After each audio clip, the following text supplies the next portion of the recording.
ओम शांति, ओम शांति, ओम शांति, ओम शांति, ओम शांति। ओम शांति। आज 12 सितंबर 2025 प्रातः मुरली। ओम शांति। बाप दादा मधुबन कहाँ बैठे हैं? मधुबन में बाप दादा के समबुद्धि से पहुँच जाएंगे। आज की मीठी मधुर मुरली में बाबा ने बताया कि हम सब बच्चे एक ही परम पिता परमात्मा की संतान हैं। तो हमारे बाबा हमें आकर के सर्व गुणों से, सर्व शक्तियों से भरपूर कर रहे हैं, संपन्न बना रहे हैं। लेकिन बाबा कहते कई बच्चे बाप के बने 8-10 वर्ष तक पढ़ते हैं, लेकिन फिर भी बाप में पूरा निश्चय न होने के कारण साथ छोड़ देते हैं। तो बाबा ने आज की मुरली में स्पष्ट किया कि उसके कारण क्या है। उनकी दृष्टि जो है अपवित्र हो जाती है, क्रिमिनल आई हो जाती है, तो जिसके कारण से पदभ्रष्ट हो जाता है, बाप को भूल जाते हैं, बाप में निश्चय नहीं है। तो माया की जो कहते हैं ना, दुनिया में भी ग्रहचारी बैठ जाती है। तो ऐसी ग्रहचारी बैठने से बाप को फारकती दे देते हैं। सुनते हैं आज के डायरेक्ट ईश्वरीय महावाक्य। ओम शांति। बाबा कहते मीठे बच्चे, तुम्हारी पढ़ाई का सारा मदार है योग पर। योग से ही आत्मा पवित्र बनती है, विकर्म विनाश होते हैं। तुम्हारी पढ़ाई का सारा मदार है योग पर। योग से ही आत्मा पवित्र बनती है, विकर्म विनाश होते हैं। आज की मुरली से प्रश्न है, कई बच्चे बाप का बनकर फिर हाथ छोड़ देते हैं, कारण क्या होता है? कई बच्चे बाप का बनकर फिर हाथ छोड़ देते हैं, कारण क्या होता है? बाप को पूरी रीति न पहचानने के कारण, पूरा निश्चय बुद्धि न होने के कारण 8-10 वर्ष के बाद भी बाप को फारकती दे देते हैं, हाथ छोड़ देते हैं, पद भ्रष्ट हो जाता है। दूसरा, क्रिमिनल आई होने से माया की ग्रहचारी बैठ जाती है, अवस्था नीचे ऊपर होती रहती है, तो भी पढ़ाई छूट जाती है। ओम शांति। माना मैं शांत स्वरूप आत्मा हूँ, शांति मेरा स्वधर्म है। बाबा कहते मीठे बच्चे अब घर वापस जाना है। ओम शांति। रूहानी बच्चों प्रति रूहानी बाप समझा रहे हैं। अभी समझते हो कि हम सब रूहानी बेहद के बाप के बच्चे हैं। इनको बाप दादा कहा जाता है। जैसे रूहानी, जैसे तुम रूहानी बच्चे हो, वैसे यह ब्रह्मा भी रूहानी बच्चा है शिव बाबा का। शिव बाबा को रथ तो जरूर चाहिए ना, इसलिए जैसे तुम आत्माओं को ऑर्गन्स मिले हुए हैं कर्म करने के लिए, वैसे शिव बाबा का भी यह रथ है, क्योंकि यह कर्म क्षेत्र है जहाँ कर्म करना होता है। वह है घर जहाँ आत्माएं रहती हैं। आत्मा ने जाना है हमारा घर शांति धाम है, वहाँ यह खेल नहीं होता, बत्तियाँ आदि कुछ नहीं होती। बत्तियाँ माना सूरज चांद, वहाँ कुछ नहीं होता, सिर्फ आत्माएं रहती हैं। यह आती हैं पार्ट बजाने। यहाँ पर क्या करने आती हैं? पार्ट बजाने। तुम्हारी बुद्धि में है, यह बेहद का ड्रामा है।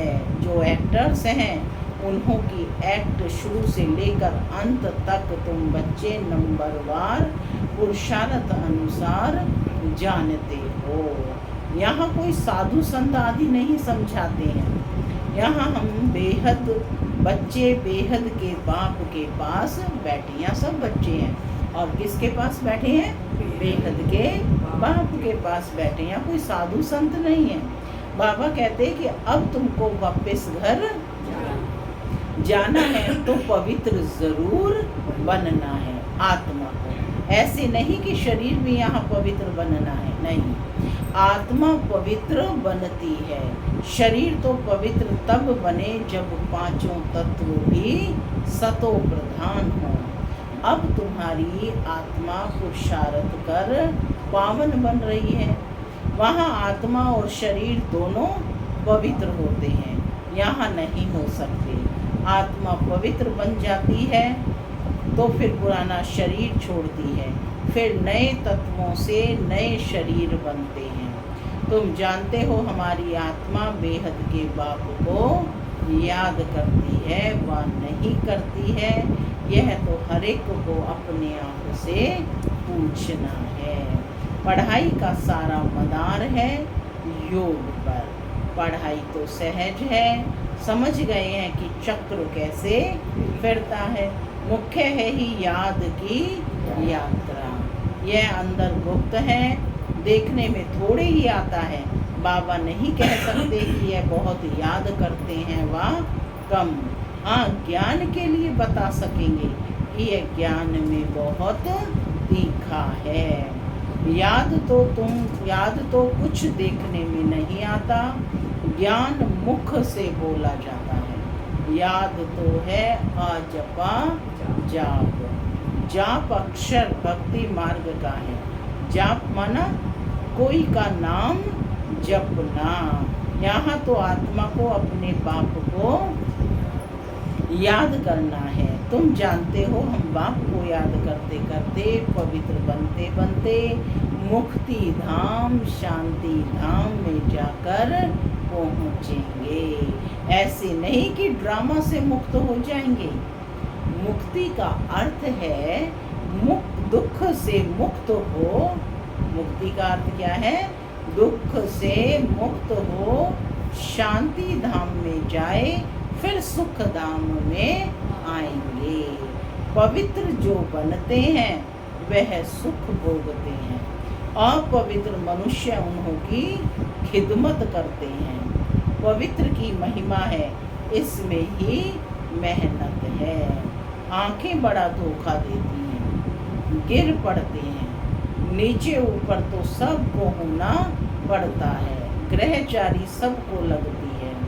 बल बाबा कहते बच्चे भी समझा सकते हैं, फिर कहते हैं माता गुरु चाहिए, क्योंकि अब माता गुरु का सिस्टम चलता है। आगे पिताओं का था, अब माता गुरु का सिस्टम चलता है। अभी पहले कलश माताओं को मिलता है। माताएं मेजॉरिटी हैं, इस ज्ञान में भी देखेंगे ना, माताएं मेजॉरिटी हैं। कुमारियां राखी बांधती हैं पवित्रता के लिए। भगवान कहते हैं कि काम महाशत्रु है, इस पर जीत पहनो। रक्षाबंधन पवित्रता की निशानी है। वो लोग राखी बांधते हैं, पवित्र तो बनते नहीं हैं। वह सब है आर्टिफिशियल राखी, कोई पावन बनाने वाले नहीं हैं। इसमें तो ज्ञान चाहिए। अभी तुम राखी बांधते हो, अर्थ भी समझाते हो, यह प्रतिज्ञा कराते हैं। जैसे सिख लोगों को कंगन निशानी होती है, परंतु पवित्र तो बनते नहीं। पतित को पावन बनाने वाला सर्व का सद्गति दाता एक है, वह भी देहधारी नहीं है। पानी की गंगा तो इन आँखों से देखने में आती है। बाप जो सद्गति दाता है, उनको इन आँखों से नहीं देखा जाता। आत्मा को कोई भी देख नहीं सकते कि वह क्या चीज़ है। कहते भी हैं हमारे शरीर में आत्मा है, उनको देखा है क्या? पूछ रहे हैं, सबके शरीरों में आत्मा है, क्या आत्मा को देखा है क्या? कहेंगे नहीं। और सब चीजें जिसका नाम है वह देखने में जरूर आती हैं। आत्मा भी नाम तो है, आत्मा का भी नाम तो है। कहते भी हैं कि भ्रकुटी के बीच में चमकता है अजब सितारा, परंतु देखने में नहीं आते हैं। परमात्मा को भी याद करते हैं, लेकिन देखने में कुछ नहीं आएगा। लक्ष्मी नारायण को देखा जाता है इन आँखों से, लिंग की भल पूजा करते हैं, परंतु वह कोई यथार्थ रीति तो नहीं है। देखते हुए भी जानते नहीं परमात्मा क्या है, यह कोई भी जान नहीं सकते। आत्मा तो बहुत छोटी बिंदी है, देखने में नहीं आती, अति सूक्ष्म बिंदी है, जिनको हम इन स्थूल आँखों से नहीं देख सकते। ना आत्मा को ना परमात्मा को देखा जा सकता है, दोनों को जाना जाता है। अभी तुम जानते हो कि हमारा बाबा आया हुआ है इनमें, किसमें? ब्रह्मा में। इस शरीर की अपनी आत्मा भी है। फिर परमपिता परमात्मा कहते हैं मैं इनके रथ पर विराजमान हूँ, इसलिए बाप दादा कहते हो। अब दादा को तो इन आँखों से देखते हो, बाप को नहीं देखते हो। जानते हो बाबा ज्ञान का सागर है, वह इस शरीर द्वारा हमको ज्ञान सुना रहे हैं। वह ज्ञान का सागर पतित पावन है। कौन है? ज्ञान का सागर पतित पावन है। निराकार रास्ता कैसे बताएंगे? प्रश्न उत्पन्न होगा ना कि निराकार रास्ता कैसे बताएंगे? प्रेरणा से तो कोई काम नहीं होता। भगवान आते हैं यह किसको भी पता नहीं है। शिव जयंती भी मनाते हैं तो ज़रूर यहाँ आता होगा ना। अब जिसका बर्थडे मना रहे हैं, शिव जयंती मना रहे हैं, तो बाबा कह रहे हैं वो ज़रूर आता होगा ना। तुम जानते हो अभी वह हमको पढ़ा रहे हैं। बाबा इसमें आकर पढ़ाते हैं। बाप को पूरी रीति न पहचानने के कारण, निश्चय बुद्धि न होने के कारण 8-10 वर्ष के बाद भी फारकती दे देते हैं। माया बिल्कुल ही अंधा बना देती है। बाप का बनकर फिर बाप को छोड़ देते हैं तो पदभ्रष्ट हो जाता है। अब तुम बच्चों को बाप का परिचय मिला है तो औरों को भी देना है। ऋषि मुनि आदि सब नेति नेति करते गए। आगे तुम भी जानते नहीं थे, अभी तुम कहेंगे हाँ हम जानते हैं, तो आस्तिक हो गए। सृष्टि का चक्कर कैसे फिरता है यह भी तुम जानते हो। सृष्टि का चक्कर कैसे फिरता है यह भी तुम जानते हो। सारी दुनिया और तुम खुद इस पढ़ाई के पहले नास्तिक थे। क्या कहा बाबा ने? सारी दुनिया और तुम खुद इस पढ़ाई के पहले नास्तिक थे। अब बाप ने समझाया है तो तुम कहते हो हमको परम पिता बाप ने समझाया है।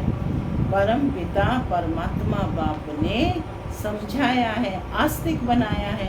हम रचता और रचना के आदि मध्य और अंत को नहीं जानते थे। बाप है रचता, बाप ही संगम पर आकर नई दुनिया की स्थापना भी करते हैं और पुरानी दुनिया का विनाश भी करते हैं। पुरानी दुनिया के विनाश के लिए यह महाभारत लड़ाई है, जिसके लिए समझते हैं उस समय श्री कृष्ण था। अभी तुम समझते हो निराकार बाप था, उनको देखा नहीं जाता है। श्री कृष्ण का तो चित्र है, देखा जाता है। शिव को नहीं देख सकते।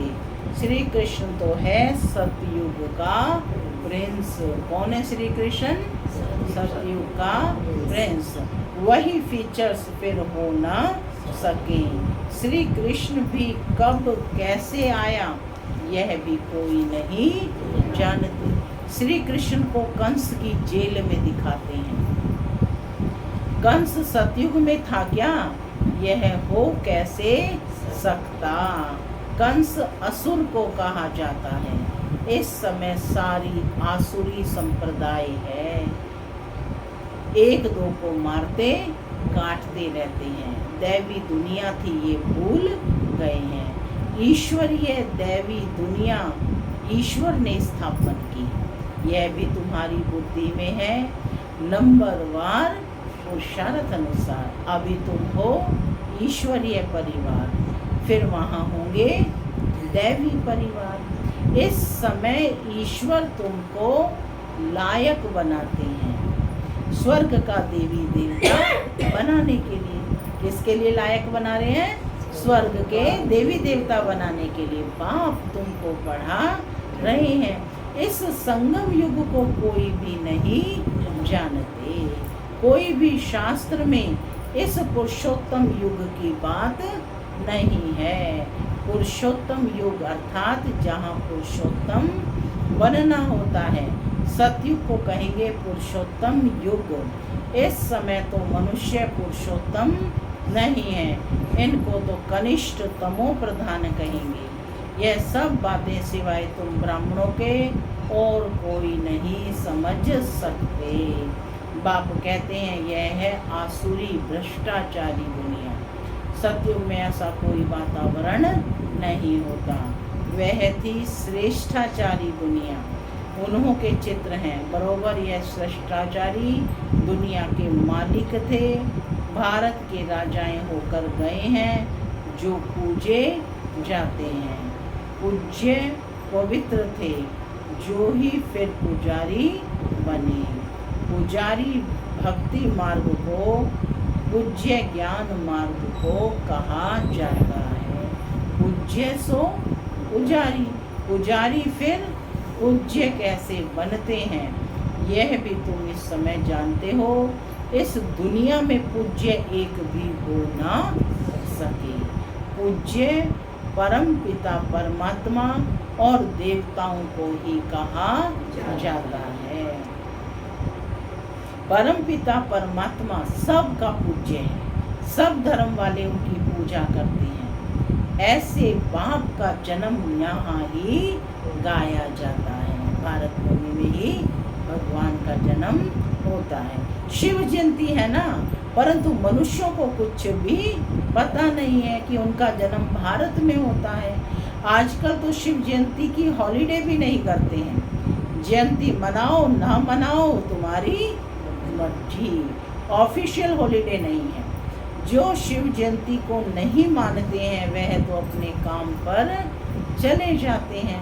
बहुत धर्म है ना, सतयुग में तो ऐसी बातें होती नहीं, वहाँ ये वातावरण ही नहीं। सतयुग है ही नई दुनिया, एक धर्म। यहाँ वहाँ यह पता नहीं पड़ता कि हमारे पीछे चंद्रवंशी का राज्य होगा। यहाँ तुम सब जानते हो यह पास्ट हो गया है। सतयुग में तुम होंगे, वहाँ किस पास्ट को याद करेंगे? क्या करने की दरकार है? वहाँ पर पास्ट तो हुआ कलयुग, उनकी हिस्ट्री ज्योग्राफी सुनने से क्या फायदा। यहाँ तुम जानते हो हम बाबा के पास बैठे हैं। बाबा टीचर भी है, सतगुरु भी है। बाप आए हैं सबकी सदगति करने, सभी आत्माओं को जरूर साथ ले जाएंगे। मनुष्य तो देह अभिमान में आकर कहते हैं कि सब मिट्टी में मिल जाना है। ये नहीं समझते कि आत्माएं तो चली जाएंगी, बाकी यह शरीर मिट्टी के बने हुए हैं। यह पुराना शरीर खत्म हो जाता है। हम आत्मा एक शरीर छोड़ दूसरा जाए लेती हैं। यह इस दुनिया में हमारा अंतिम जन्म है। क्या कहा बाबा ने?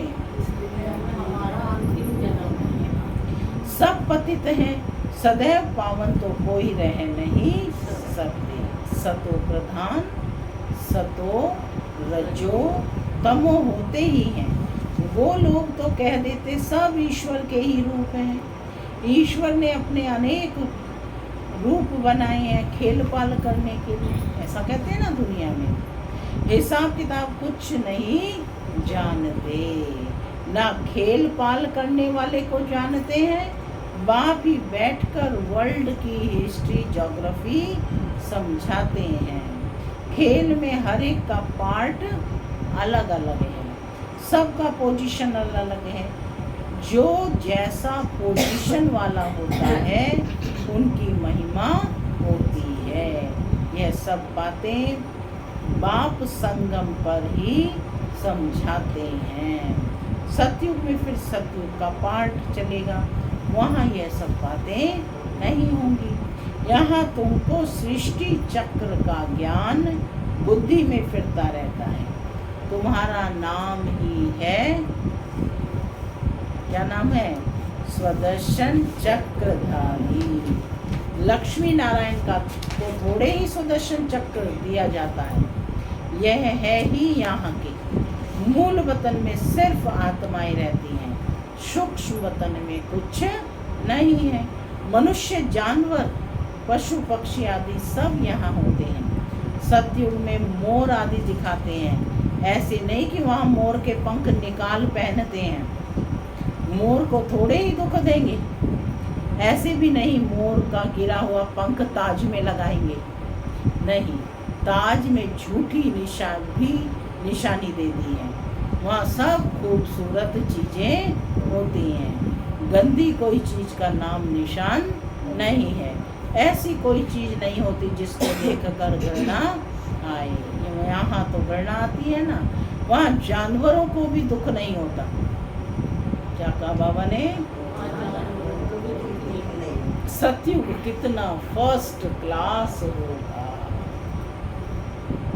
नाम ही है स्वर्ग, हेवन, नई दुनिया। यहाँ तो पुरानी दुनिया में देखो बरसात के कारण मकान गिरते रहते हैं, मनुष्य मर जाते हैं, अर्थक्वेक होगी, सब दबकर मर जाएंगे। सतयुग में बहुत थोड़े होंगे, फिर बाद में वृद्धि को पाते रहेंगे। सबसे पहले सूर्यवंशी होंगे। जब दुनिया 25% पुरानी होगी तो पीछे चंद्रवंशी होंगे। सतयुग 1250 है, वह है 100% नई दुनिया, 100% नई दुनिया, जहाँ देवी देवता राज्य करते हैं। तुम्हारे में भी बहुत इन बातों को भूल जाते हैं। राजधानी तो स्थापन होनी ही है, हार्ट फेल नहीं होना है। पुरुषार्थ की बात है, पुरुषार्थ करेंगे तो राजधानी में जाएंगे ना। बाप सभी बच्चों से एक समान तदबीर यानी पुरुषार्थ कराते हैं। तुम अपने लिए विश्व पर स्वर्ग की बादशाही स्थापन करते हो। अपने को देखना है कि हम क्या बनेंगे। अच्छा, मीठे मीठे सिक्की लदे बच्चों प्रति माता पिता याद प्यार और गुड मॉर्निंग रूहानी बाप के रूहानी बच्चों को नमस्ते। हम रूहानी बच्चों की रूहानी माता पिता बाप दादा को याद प्यार गुड मॉर्निंग और नमस्ते। नमस्ते सदा रहो हंसते, बनो फरिश्ते, चलो प्रणाम के रास्ते। धारणा के लिए मुख्य सार पहला, इस पुरुषोत्तम युग में स्वर्ग के देवी देवता बनने की पढ़ाई पढ़कर स्वयं को लायक बनाना है। इस पुरुषोत्तम युग में स्वर्ग के देवी देवता बनने की पढ़ाई पढ़कर स्वयं को लायक बनाना है। पुरुषार्थ में हार्ट फेल यानी दिल शिकस्त नहीं होना है। दूसरा पॉइंट है, इस बेहद के खेल में हर एक्टर का पार्ट और पोजीशन अलग अलग है। जैसे जिसकी पोजीशन वैसा उसे मान मिलता है। यह सब राज समझ वर्ल्ड की हिस्ट्री ज्योग्राफी का सिमरण कर स्वदर्शन चक्रधारी बनना है। आज का वरदान है, बाप की हर श्रीमत का पालन करने वाले सच्चे स्नेही आशिक भव।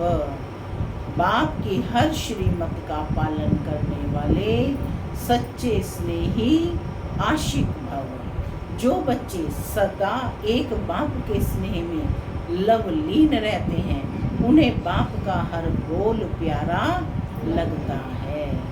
क्वेश्चन समाप्त हो जाते हैं। ब्राह्मण जन्म का फाउंडेशन स्नेह है। जो स्नेही आशिक आत्माएं हैं उन्हें बाप की श्रीमत पालन करने में मुश्किल का अनुभव नहीं होता है। स्नेह के कारण सदा यही उमंग रहता है कि बाबा ने जो कहा है वह मेरे प्रति कहा है, मुझे करना है। स्नेही आत्माएं बड़ी दिल वाली होती हैं, इसलिए उनके लिए हर बड़ी बात भी छोटी हो जाती है। स्लोगन है, कोई भी बात को फील करना यह भी फेल की निशानी है। अव्यक्त इशारे, अब लगन की अग्नि को प्रज्वलित कर योग को ज्वाला रूप बनाओ। ज्वाला स्वरूप की स्थिति का अनुभव करने के लिए निरंतर याद की ज्वाला प्रज्वलित रहे। इसकी सहज विधि है, सदा अपने को सारथी और साक्षी समझकर चलो। आत्मा इस रथ की सारथी है। यह स्मृति स्वतः ही इस रथ यानी देह से व किसी भी प्रकार के देह भान से न्यारा बना देती है। स्वयं को सारथी समझने से सर्व कर्मेंद्रियां अपने कंट्रोल में रहती हैं। सूक्ष्म शक्तियां मन, बुद्धि, संस्कार भी ऑर्डर प्रमाण रहते हैं। ओम शांति।